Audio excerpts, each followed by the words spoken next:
জামায়াতে ইসলামের রাজনীতি নিষিদ্ধের বিষয়ে আরও জানাতে এই মুহূর্তে সচিবালয়ে আছেন রিপোর্টার প্রসূন আশিস। সরাসরি যাচ্ছি তার কাছে।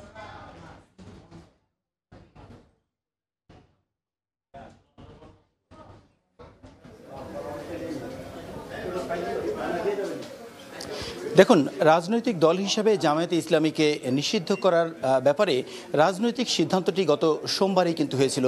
অর্থাৎ প্রধানমন্ত্রী শেখ হাসিনার সঙ্গে 14 দলের যে বৈঠক, রাজনৈতিক দলগুলোর যে বৈঠক, সেই বৈঠকের পরেই কিন্তু আওয়ামী লীগের সাধারণ সম্পাদক এবং অন্যান্য রাজনৈতিক দলের কয়েকজন সিনিয়র নেতারা কিন্তু সেটি স্পষ্ট করেছিলেন যে রাজনৈতিকভাবে একটি সিদ্ধান্ত হয়েছে যে এই দলটিকে নিষিদ্ধ করা হবে। এর পরপরই গতকাল কিন্তু দুপুরে আইনমন্ত্রী অ্যাডভোকেট আনিসুল হক তিনি কিন্তু স্পষ্ট করেছিলেন আরও যে আজকের মধ্যেই এই জামাতে ইসলামীকে নিষিদ্ধ করা হবে।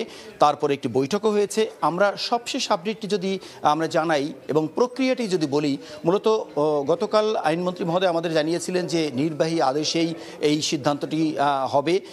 সেটার আমরা সকাল থেকে যতটা খোঁজখবর নিয়েছি স্বরাষ্ট্র মন্ত্রণালয় এবং আইন মন্ত্রণালয়, তাতে করে প্রথমেই যদি বলি যে এই নির্বাহী আদেশটি আসবে মূলত স্বরাষ্ট্র মন্ত্রণালয়ের জননিরাপত্তা বিভাগ থেকে।